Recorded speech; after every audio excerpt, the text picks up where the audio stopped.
I believe there's something in life that's a lot bigger and more important than dominoes. I have faith that God will help me find it and that He'll show me the way to my ultimate goal, which is to go to heaven and to take as many people as possible with me. That is an excerpt from the book I want to talk to you about today, titled Monaghan, A Life by Joseph Pierce. Many people may not know that the founder of one of the most famous and financially successful restaurant chains, Domino's Pizza, is a faithful Catholic. That founder is Tom Monaghan, and this biography provides a wonderful look into his challenging upbringing, the circumstances that surrounded his founding of Domino's, and then the epic story of how he grew it into what it is today and how he goes on to be one of the most significant Catholic philanthropists ever. However, why should you and I focus on a businessman? Because your and I striving for holiness is not limited to church on Sunday or during private prayer. If we are to be made saints, it will be achieved only by living God's mission for us in every area of our life. And that does not exclude business or our jobs or whatever we're doing on a day-to-day basis. And so while not perfect, Tom Monaghan is an amazing example of someone we can endeavor to emulate as we seek to become successful in our business and in our faith. So back to the book now. Tom is born Thomas Stephen Monaghan on March 25th, 1937 in Ann Arbor, Michigan. And like many of the people you and I have studied, he experiences significant hardship very, very early in his life. His father dies when he is just 4 years old at the young age of 29, and his mother actually puts him and his brother into foster care. Imagine. So quoting from the book, the truth is that Anna is Tom's mother, Anna's desertion of her two sons had little to do with her inability to manage financially and much more to do with her inability to cope psychologically. I think in some ways this could be even more painful and more damaging than a reality in which both your parents passed away, because it implies that your mother does not want you. And this is one formative experience of many that continues to affect the trajectory of Tom's life. So he goes into foster care, and one of the foster homes that he is in is with a family called the Watmans. Back to the book here. Tom remembers kneeling beside his father during Mass, but the Watmans practiced no faith whatsoever. This struck Tom as being strange, and he asked Uncle Frank why they didn't go to church on Sunday. He was told that only bad people went to church, an explanation that Tom found unconvincing. I was only 5 or 6, but I didn't buy it. Imagine to think about how important the example you set as a parent is. Tom at this point is essentially, he has no parents, and the only people that he has to look up to are hypothetically these foster parents, and instead the image of his father kneeling during Mass when he was just 4 years old, a distant memory, is so powerful that he knows what his hypothetical role model and Uncle Frank is wrong. So how we carry ourselves is so important. You never know if you have kids or whomever is watching you, for better or worse. So moving forward, he is then transferred to St. Joseph Orphanage, and he ends up being there for 6 years. And while at the orphanage, he goes to school with normal kids, and this is sort of when he starts to understand his true situation.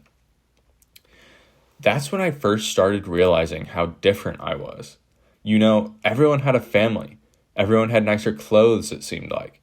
I looked forward to the day that I could live with my mother, but when that happened, it was almost hell. She was going into tantrums. She had highs and lows like you wouldn't believe. For no reason, she would chase me around the room with a broom screaming at me, even though I hadn't done anything. So, in some ways, Tom is better off when he's in the orphanage before he returns to his mother, and that returning to his mother actually ends up being extremely painful. He describes it as almost hell. So Tom ends up getting into some trouble, and his mom even calls the cops on him. So he borrows the car without asking, which of course he shouldn't have done. But his mom calls the cops on him instead of finding another way to fix the situation. He ends up spending the night in jail. So after this event and several others, he is sent again into foster homes, where he ends up working on various farms and at one point reads a biography of Abraham Lincoln. I think this is a really important point for us to focus on. His story inspired me to dream big.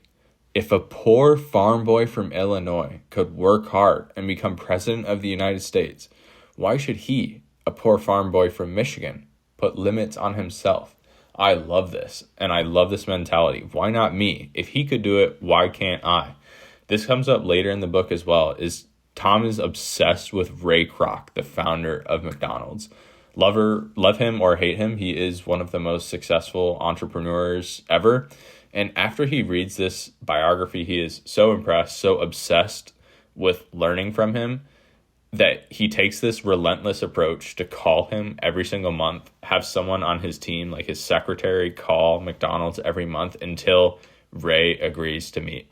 And this is way in the future when he is already a millionaire. So that is the sort of commitment that he places to learning from others, especially from biographies. And I think that this serves us well as we think about what you and I are trying to do here, is learning from biographies, learning from the greats that have come before us. This is what other people have done in their success stories as well.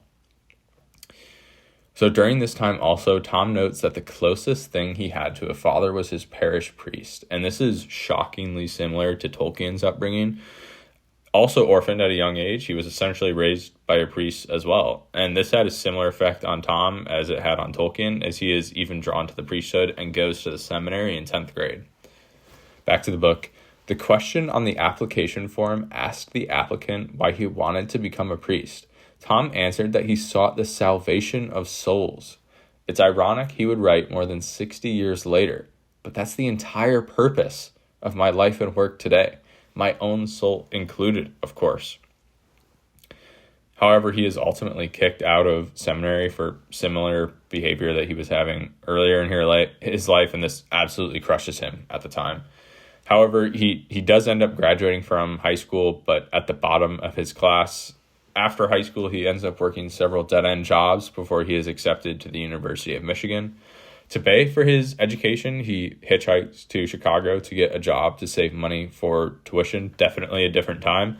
But his plan fails, and he does not make enough. So with school not a possibility, he joins the Marine Corps. And there isn't much detail in the book about his service other than it having an extremely formative impact and experience on him. But it does note that he went to boot camp with Lee Harvey Oswald. Interesting fact, the man who assassinated President John F. Kennedy. He quotes as in describing Oswald as a little guy, very quiet and even a little strange. So interesting. Upon getting out of the Marine Corps and returning to Michigan is when Tom's brother Jim approaches him with a proposal for a business partnership to buy a pizza restaurant called Dominick's with an asking price of only $500 down. So despite not knowing much about pizza, they do it. And I think there's a lesson here for you and I as we think about our own business or our own job, is that belief always comes before our actual ability to do something. That you're never going to be able to take a risk, to make a leap, to do something risky if you don't have the belief in the first place. And that is not always a prerequisite to have the ability beforehand. And they clearly don't have that here. I think it's so cool because they trust, they have faith that they would be able to figure it out, Lord willing. So back to the book here. I was working almost every waking hour of the day and losing money every week. Tom rented a room across the street from the store and lived on scraps of food for the first half of 1961. Most of his meals were burnt or leftover pizzas that had never been picked up by customers. No one worked harder than Tom himself, who regularly worked from 10 a.m. until 4 o'clock in the morning the following morning, 7 days a week. This is that relentless, dogged determination that it takes to do something great. And we've seen it in several different areas in Tom's life so far. While he is in this grind, he proposes and gets married to his wife. They end up having 4 daughters. And in the beginning, they're only living on $50 a week. But business does start to pick up. And this is when they also start to change the name to Domino's and include the classic logo that we know today. So as the business continues to grow, Tom applies this maniacal focus on learning from others by packing his family into a car and driving to a new town on his one day off. On Mondays every week, he has one day off to try different pizza restaurants and learn from them. That is so impressive. However, the business starts to grow too quickly, and as more stores start to open, it starts to get away from Tom. It even gets to the point where the bank takes control and puts someone else in charge to fix the business. After some time, they basically strip it of anything valuable and pull out and essentially say that they want nothing more to do with it. So back to the book here. On March 22nd, 1971, the company was placed once more in Tom's control. They thought it was hopeless. They took anything of value out and gave me the company back. I was thrilled. I didn't care how long it took. I would bring the company back to solvency and from there proceed to build a national company. In other words, Tom has supreme confidence that whatever he is called to do, he has no doubt that he is going to get it done. This is impressive. This is fantastic. I can't imagine having the confidence that he has. The business is basically worth nothing, and the bank has essentially said they want nothing to do with it, and he knows that he's going to build it into a national company. Ultimately, after surviving 2 years of this, Tom learns from his mistakes, and never again would there be expansion for expansion's sake. Never again would untrained managers be sent into stores, and never again would he allow bureaucracy. This is super practical advice for you and I, or any founder, that ownership is key and that growth for growth's sake might not always be positive. But this begs the question, should you and I really even bother learning from successful people in business if our ultimate goal is just to follow the church and to get to heaven? I think the answer is yes. And it's because we can operate our business in a way that is not just following the law, but is going above and beyond to integrate the church's social teaching. And we'll see this is what Tom does. Back to the book. He was careful to look after the corporate store managers as well as the franchisees, rewarding them with 25% of the profits of their store, wishing to free as many of his employees as possible from what Chesterton and Distributus might call the proletarianized status of wage slavery. This management philosophy of integrating church teaching is not just charitable. It actually serves to improve the business as well. We're going to see an example of that right here. Back to the book. In the Catechism of the Catholic Church, subsidiarity is discussed in the context of dangers inherent in too much power being centralized in the hands of the state. Excessive intervention by the state can threaten personal freedom and initiative. The teaching of the Church has elaborated the principle of subsidiarity, according to which a community of higher order should not interfere in the internal life of a community of lower order, depriving the latter of its functions, but rather should support it in case of need and help it to coordinate its activity with activities of the rest of society, always with a view of the common good. So Tom applies this church teaching directly to Domino's as he says, I believe in giving people responsibility, and I insist on letting them make their own mistakes. This practice is not abdication, and it isn't really delegation either. It's the difference between a coach who lets the quarterback be the field general and the one who calls all the plays from the sidelines. I believe in picking the right quarterback and letting him do it himself. These changes help to optimize Domino's financial success, and Tom starts to amass a significant fortune at this point as the business grows. However, I love his take on how he views money. He says, money is not evil, as so many people think. It pays for Bibles and churches and hospitals. So this is not to say to pursue money for the sake of fame or power, but that business is not a zero-sum game. That's what Tom is saying here, that when he makes money, when businesses make money, it's not that you're stealing from other people. This is generating revenue. And if you are blessed to make a lot of money, it allows you the ability to use it for good. And these examples are taking care of the poor, building hospitals and churches. And this is exactly what Tom does.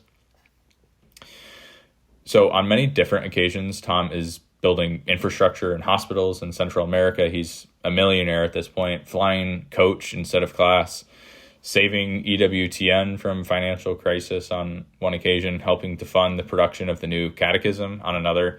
And ultimately, he finally sells Domino's to, quote, free up time for my foundation. That's the whole objective. I've completely lost interest in making money for myself. I'm completely cured.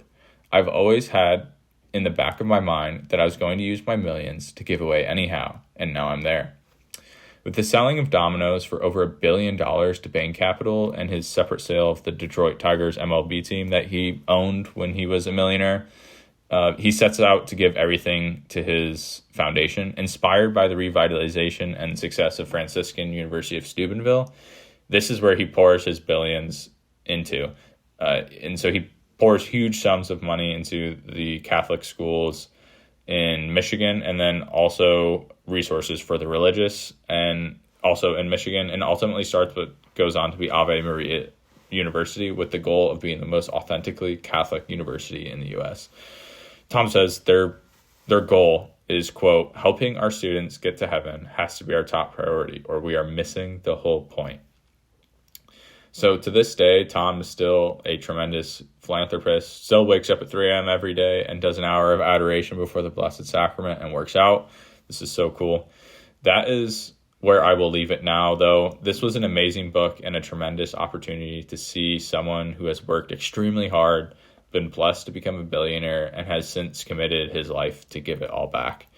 Again, this was Monaghan, A Life by Joseph Pierce, and there's much more detail in the book that I do not cover here, but if you would like to get it for yourself, get it using the link in the description below, and you will be supporting the podcast at the same time.